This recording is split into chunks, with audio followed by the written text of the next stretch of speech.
বিএনপির সাম্প্রতিক আচরণগুলো হয়ে উঠতেছে ভয়ঙ্কর রকমের ফ্যাসিস্ট। আমার পেজে এসে একজন বা দুইজন না, একাধিক মানুষ হুমকি দেয়, কেন বিএনপি সমালোচনা করি, খুন করে ফেলার হুমকি দেয়। আওয়ামী লীগও হুমকি দিত ইনবক্সে, আর প্রকাশ্যে ওরা হুমকি দিচ্ছে 32 নম্বর ভাঙার পরে, কিন্তু বিএনপির কোনো ভয় ডর নাই, প্রকাশ্যে হুমকি দেয়। আমি আজকে একটা দেখাচ্ছি কি কারণে সে আমাদের দেশে আসতে দেবে না বা আসলে বাইসা থাকতে দেবে না, ওটা ওরাই জানে। এরা ক্ষমতা আসলে কি করবে আল্লাহ মালুম।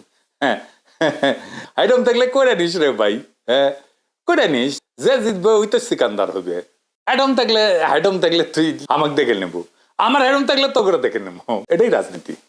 রাজনৈতিক দল তার আশেপাশে বন্ধু রাখে, যারা ঠিক দল করে না কিন্তু একটা লুজ সম্পর্ক থাকে তাদের সাথে। আওয়ামী লীগের কাছে কিন্তু মাস্টার ছিল, সেজন্য আওয়ামী লীগ এতদিন রাজত্ব করতে পারছিল। বিএনপি সবাই শত্রু বানায়, এদের কর্মীদের রাজনৈতিক শিক্ষা এতই দুর্বল, এরা যখন দাবরানির উপরে থাকে তখন কেসো হইয়া থাকে, আর যখন ক্ষমতার গন্ধ পায় তখন নেকড়ে হইয়া ওঠে।